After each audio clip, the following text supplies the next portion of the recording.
So let's see today's lovely spicy yam fritters or surnatse cup. Now here I've soaked 1/4 cup of tamarind in 1 cup of water and set aside. Now we're going to take off the peel of the yam or the suran.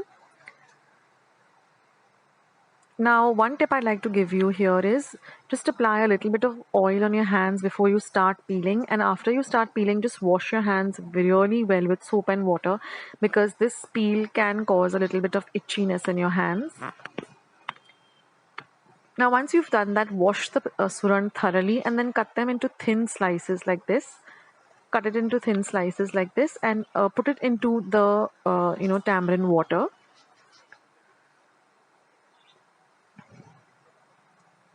So cut very thin slices. The thinner the slices are, the more tasty and crispy and crunchy it gets. Now I'm going to put all of this into my pressure pan along with the tamarind water. And now I'm going to pressure cook this for only 1 whistle on a high. So when the whistle goes off, just put the gas stop off or the heat off. Now I'm going to make the paste or the chutney for this yam fritter. So I've taken some green chilies, about I think 8 or 10 green chilies, because these are the light green chilies, so they're not really spicy. And then I've taken about 10 to 12 cloves of garlic. Now the yam has been cooked. I've taken it out of the pressure pan and let it cool to room temperature. So now it's nice and soft also. Now we're just going to grind these green chilies and the garlic or the lasoon into a very coarse paste. I'm also going to add salt to taste. This helps in getting a nice coarse paste also. So just grind this and you'll get a paste like this. Transfer this paste to a bowl. Now I'm going to make a mixture of rice flour, that is half a cup of rice flour, tandoorats peat, and I'm going to add about 2 tablespoons of fine rava or semolina. Mix these two really together. This is going to be our coating for the yam fritters or the surnatse cup. Now I'm going to apply this green paste on both sides of the cooked yam. And just dip it into this flour and rava mixture and set it aside. Now, because we just cooked it for 1 whistle in the pressure pan, it doesn't become very soft. If you cook it for a very long time, then the suran becomes very, very mushy, and you are not able to, it's not firm like this. So the trick is to cook it just for 1 whistle on high. And also we cook it along with the tamarind because it takes out the itchiness that this suran or this yam. Now I'm just going to heat some oil in a pan, and I like to use my dosa tawa because it's flat. It really helps to get these surans nice and golden brown and crispy. And then once the oil is hot, I'm just going to place them on the tawa and I'm going to fry them, shallow fry them till they're nice and golden brown on both sides. So you can cook it on between low and medium heat.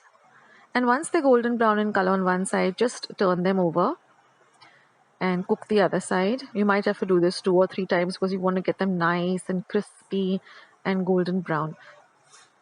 Now these are an ideal, it's an accompaniment to any, any dish that you have for lunch or dinner, or you can even have them all by themselves. They're really delicious, but I love to have them with some varan bhat. They make an ideal accompaniment to varan bhat. So I hope you give this recipe a try, guys. It's super, super delicious.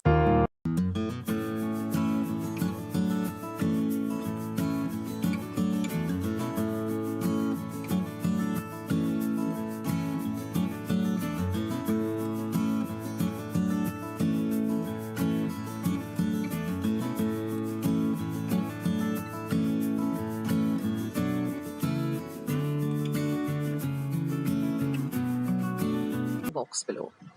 So here I've heated about 1.5 tablespoon of oil in my pan on a low to medium heat. Now I'm going to add about half a teaspoon of mustard seeds and let them pop. Next goes in half a teaspoon of cumin seeds or jeera, half a teaspoon of hing or asafoetida, half a teaspoon of turmeric or haldi powder, and give all of this a mix. Next goes in 1 light green chili chopped fine, Let the chili fry well in the oil and flavor the oil.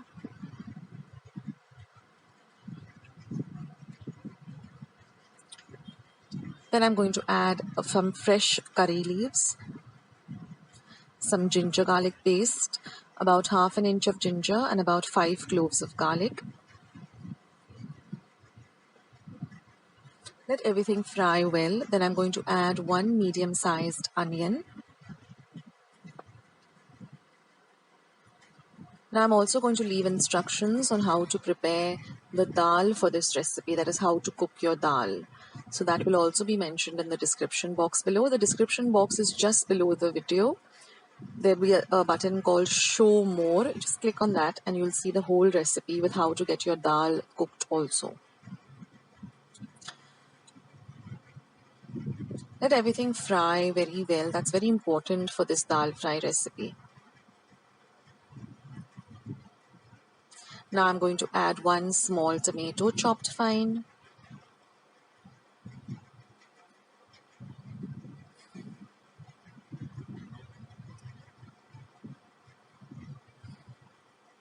Fry all of it well. This is very important that everything gets fried well. Now I'm going to just cover and cook it for about 2 or 3 minutes till everything blends well together and everything, the tomatoes get nice and soft and mushy and cooked. Then after 2 to 3 minutes, I'm just going to check on the tomatoes and the onions. You can see that they're all nice and fried.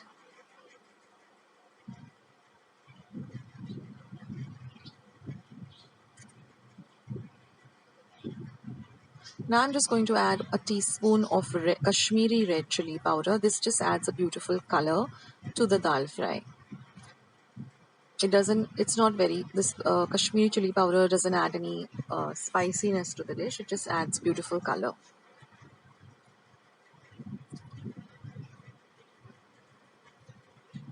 Now I'm just going to pour about 1/4 cup of water and cover and cook this for about a minute or so.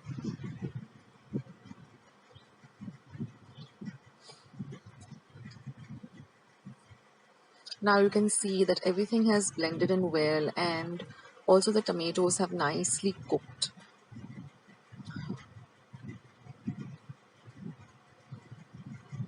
Now I'm going to add the water of the dal as well as the dal.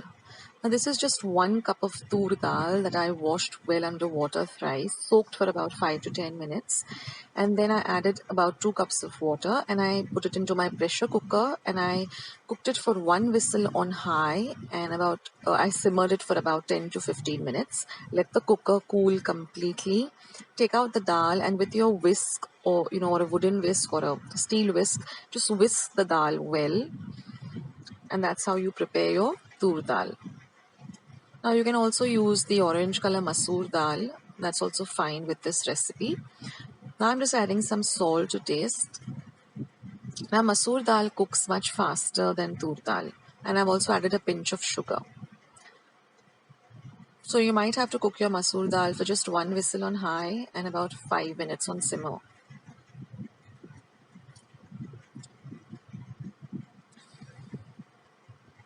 And now I'm going to cover and cook this for about 2 to 3 minutes.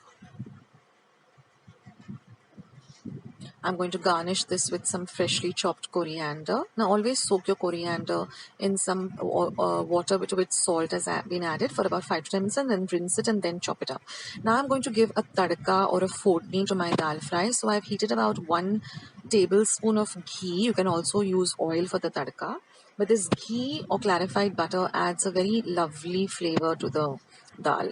Now I've chopped up about 7 garlic cloves very, very fine. This just adds a lovely flavor to this dal fry, so try it out. Now my ghee has melted and it's pretty hot.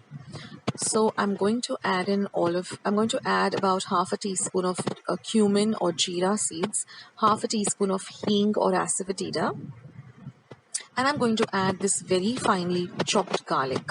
You have to literally slice the garlic into very thin slices. Now we're going to fry the garlic till it turns to a lovely golden brown, crispy. The color has to be golden brown and a nice crispy texture. So fry it well.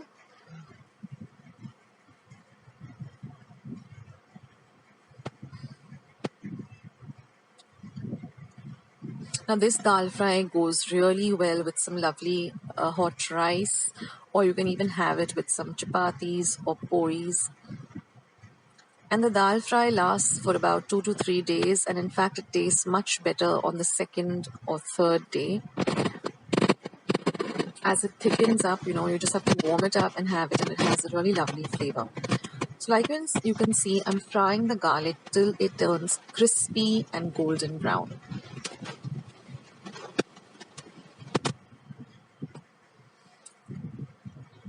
And once that is done, I'm going to switch off the flame of my dal fry, and you can see how beautiful the garlic has become. I'm just going to pour the entire thing into my dal fry.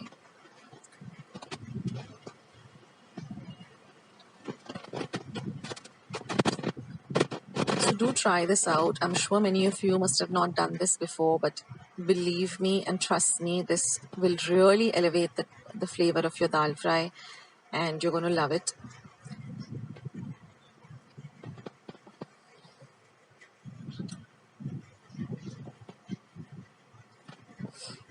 So that's it, friends. The dal fry is lovely. You have this beautiful tadka on the top, and it's just amazing.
Here I have pre-cooked 1 cup of rice. I will leave the instructions in the description box as to how I made the rice. You don't have to completely cook the rice. They have to be just about done. And then you're going to drain all the excess water like this by keeping it over a colander. And then you'll get this lovely rice where the grains are separate.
this pan roll. It's super simple and very, very easy.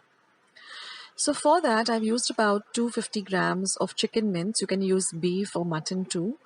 Now this is one medium-sized onion chopped. This is about a tablespoon of garlic.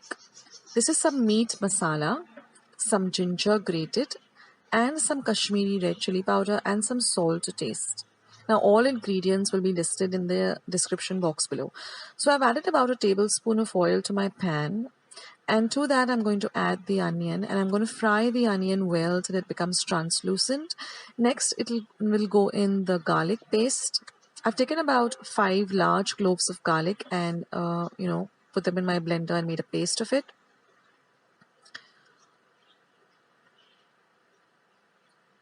So fry the garlic till all the rawness goes away. Next goes in an inch of ginger, which I've peeled and then grated very fine. Don't throw away the peel. You can put it into your tea when you're making your tea. It really adds a nice flavor. Just some tips along the way.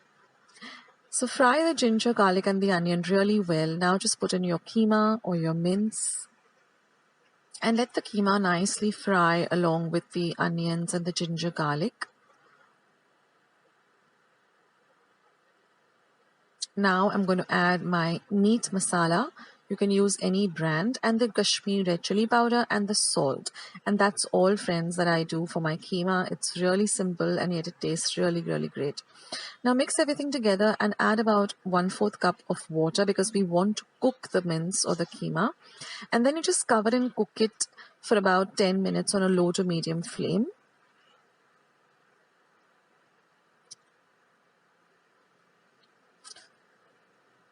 You can taste it at this point and see if you require some more salt or you require some more chili powder. Now I also have a recipe for keema parathas. You can go and check it out on my channel, or I'll leave a link below. So now the keema is ready. Now for the pan rolls, I've just sauteed the keema a little bit till it becomes a little bit dry. So there's not much of the gravy or the liquid there. Now we're going to go to make the crepes or the pancakes which are required for this recipe. Now here I've taken about a cup of maida or all-purpose flour.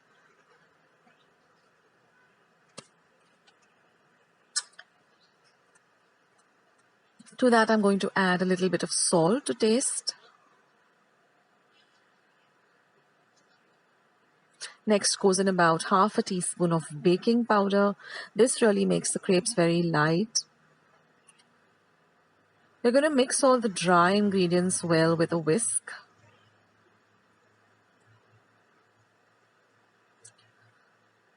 Next goes in 1 egg. And then we're going to pour about 1/2 cup of milk and just whisk everything and add milk as you require, maybe a little more, just to make a very thin and runny batter like you would with a pancake batter. Now I've just heated my pancake pan, just brushed it with a little bit of oil, or you could use butter too, and just take about 2 ladles full and just swirl the pan around so you get this thin pancake. And then you'll see these bubbles appearing on it, and the edges also start to brown a little bit. Just flip it for about for a second or so it gets fried a little bit on the other side, and then just put them on a plate so they cool a bit, and just make the remaining crepes as much as you need or as much as you want to make. So I just wanted to make just a few, so I just made about 5.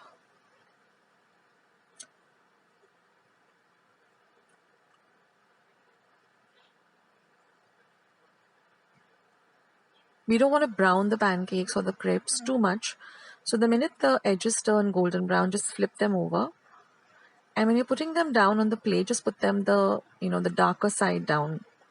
Now these are my crepes. This is the keema ready, 1 egg which I've just beaten up roughly, and some breadcrumbs.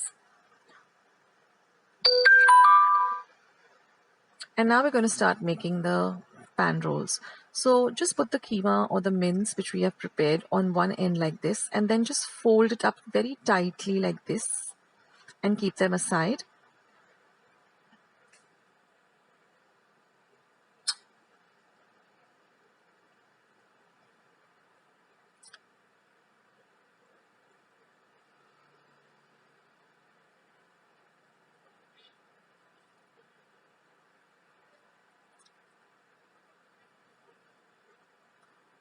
So if you want to make more, then you can just double up the quantity of the batter. And now these are ready. I'm just going to dip them into my beaten egg and then into the breadcrumbs. And then keep them aside. So like I said, you can refrigerate them and use them whenever you require. And then I'm just going to heat some oil in a pan and I'm going to just shallow fry them till they're nice and golden brown. And these go perfectly well with some tomato ketchup. They're just delicious.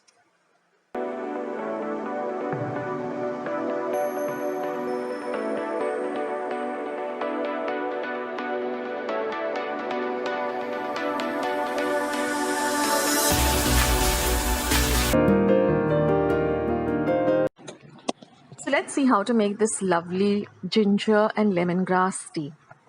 Now in my teapot, I'm going to add 4 cups of water. That is 1 cup of water per person. And I'm going to take 1 inch of ginger and coarsely grind it in my mortar and pestle. So it's 1 cup of water per person. Now I've put the heat on a low to medium and I'm going to add this coarsely ground ginger.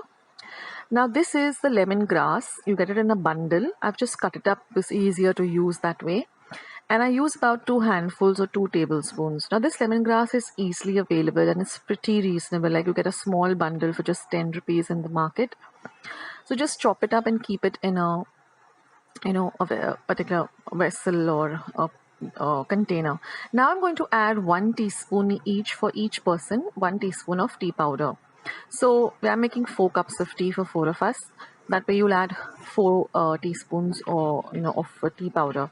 Now at our place we use the society blue color tea, which is we're used to it and we love it a lot.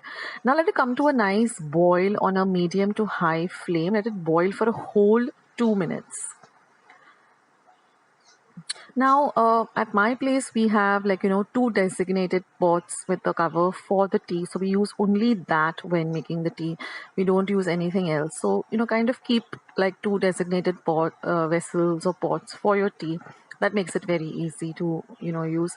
Now after 2 minutes, just switch it off the heat and cover and keep it aside for 1 minute.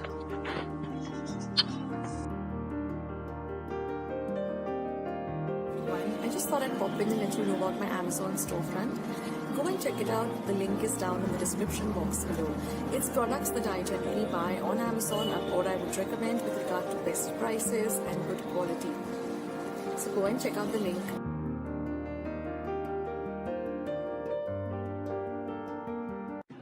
Now after 1 minute, I'm going to strain the tea. So this is the other pot that we use. And I'm going to strain the tea and again, we have a special strainer that we use only for tea. So this way it makes work very easy in the morning. You don't have to, search for the strainer, or if you have only one strainer, then, wash it from the sink and use it. So keep these things aside. I mean, these are just little tips that makes work easier. And cover and keep this aside for 1 minute, or for 2 minutes rather. After 2 minutes, you're going to strain the tea into the cups. I use a strainer a second time because, just in case there's a little bit of powder left over or whatever, just to be on the safe side rather. So then strain the tea, and of course you can adjust whether you want the tea more with the tea and less of milk or more of milk, and then just pour the milk. And of course the strainer is there so that you get a clear stream of milk also without any cream, as we like to have it that way at my place. And of course I don't have sugar in my tea, but otherwise you can add sugar as per your taste. Give it a good stir and you're all set. So this is your lovely ginger and lemongrass tea. Do try it out. It's really, really delicious.